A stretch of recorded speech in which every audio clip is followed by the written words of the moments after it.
নমস্কার বন্ধুরা, আশা করি সবাই খুব ভালো আছেন। আজ আমি দারুণ একটা রেসিপি আপনাদের সাথে শেয়ার করব। আজকে করব বাঁধাকপির কোপ্তা। কোপ্তা তো অনেক খেয়েছেন, তবে বাঁধাকপির কোপ্তা একবার বানিয়ে দেখুন, দারুণ খেতে হয়। এটা বানাতে আমার কি লাগছে আসুন দেখে নিই। একটা বাঁধাকপিকে 4 টুকরো করে নিচ্ছি, তার মধ্যে 1 টুকরো ভালো করে ধুয়ে নিয়ে আমি ঘষুনির সাহায্যে খুব ভালো করে ঘষে নিচ্ছি। দেখুন, এইভাবে পুরোটা ঘষে নিচ্ছি। হয়ে গেছে ঘষা আমার। এবারে আমি এর মধ্যে 1 চামচ নুন দিয়ে 5 মিনিটের জন্য চটকে রেখে দেবো। আর এদিকে এর মশলাটা করে নিচ্ছি। একটা পেঁয়াজ, 1 টুকরো আদা, 5 টুকরো রসুন আর অর্ধেক টমেটো মিক্সিতে খুব ভালো করে মিহি করে বেটে নিচ্ছি। দেখুন, হয়ে গেছে আমার বাটা।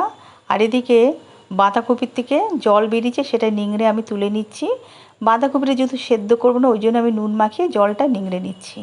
হয়ে গেছে। এবার একটা বোলের মধ্যে নিয়ে নিচ্ছি। দেখুন, নিয়ে 2 চামচ বেসন, একটা পেঁয়াজ কুচি, নুন, হলুদ, লঙ্কার গুঁড়ো পরিমাণ মতন দিয়ে খুব ভালো করে এটা মেখে নিচ্ছি।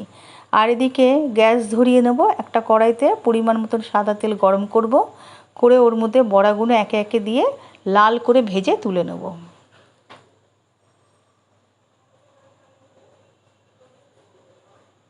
এইভাবে খুন্তি দিয়ে বড়াগুলো উল্টে পাল্টে লাল করে ভেজে নেবেন।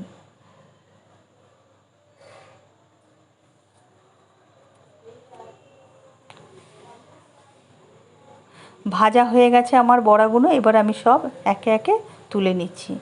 এইভাবে সব বড়াগুলোই ভেজে নেব।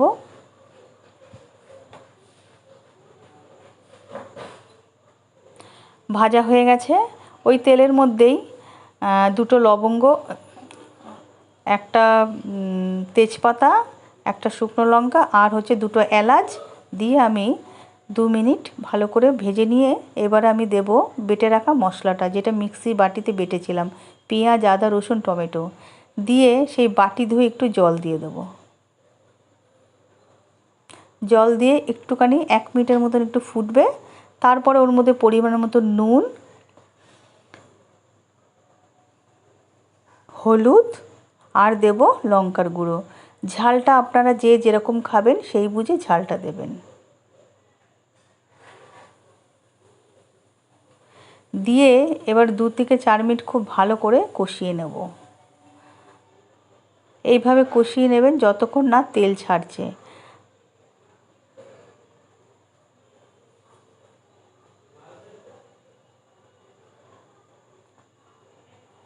কষানো আমার হয়ে গেছে। দেখুন কি সুন্দর কালারটা এসছে আর তেলও ছেড়ে দিয়েছে।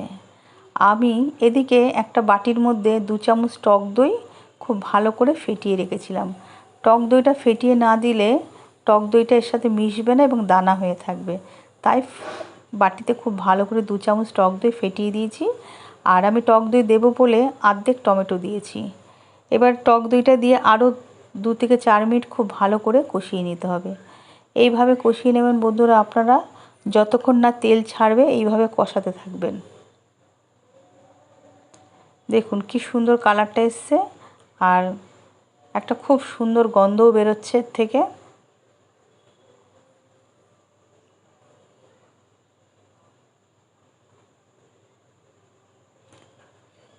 কষানো হয়ে গেছে আমার, তেলও ছেড়ে দিয়েছে। দারুণ হয়েছে কষানোটা। দেখুন, ঠিক মশলার টেক্সচারটা এরকম তৈরি করবেন। এবারে এর মধ্যে আমি সামান্য একটু জল দেব। অতিরিক্ত জল দেব না, যেহেতু এটা গা মাখা মাখা হবে। বাঁধাকপির কোপ্তাটা একটু গা মাখা মাখা হবে। আর গা মাখা মাখা হলে খেতেও ভালো হবে, দেখতেও সুন্দর হয়। এইভাবে ফুটিয়ে নিচ্ছি। 2 মিনিট ফোটানো হয়ে গেছে। এবার ভেজে রাখা বড়াগুলো সব দিয়ে দিচ্ছি ওর মধ্যে। দিয়ে বড়া দিয়ে আরও 1-2 মিনিটের মতন ভালো করে ওর সাথে ফুটিয়ে নিতে হবে। এবার ঝোলটা বড়ার ভেতরে পুরো ঢুকে যাবে আর অল্প অল্প ঝোল থেকে যাবে। এইভাবে 2 মিনিট ফোটানোর পরে এবার দেবো এতে ঘি। 2 চামচ ঘি দিয়ে দেবো।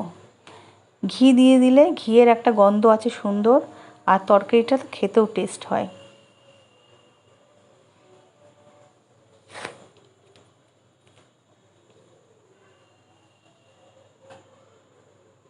হয়ে গেছে। ঘি দিয়ে আরও 1 মিনিটের মতন একটু ভালো করে নাড়িয়ে চাড়িয়ে নেব, ঘিটা যাতে সবার সাথে মিশে যায়। এবার দেবো আমি কাস্তুরি মেথি নামাবার আগে। কাস্তুরি মেথিটা দিলে কি হবে, গন্ধটাও খুব সুন্দর বেরোবে। এবার হাতে করে নিয়ে একটুখানি ডলে আমি ওপর দিয়ে ছড়িয়ে দিচ্ছি, ছড়িয়ে একটু নাড়িয়ে চাড়িয়ে নামিয়ে নেব। নামিয়ে নিয়ে আপনাদের দেখাচ্ছি বন্ধুরা কেমন হয়েছে আমার বাঁধাকপির কোপ্তা। আপনারা একবার হলেও বন্ধুরা বাড়িতে ট্রাই করুন, দারুণ খেতে হয়, মাছ মাংসকে হার মানাবে। আর ভালো লাগলে অবশ্যই আমাকে জানাবেন কেমন হয়েছে।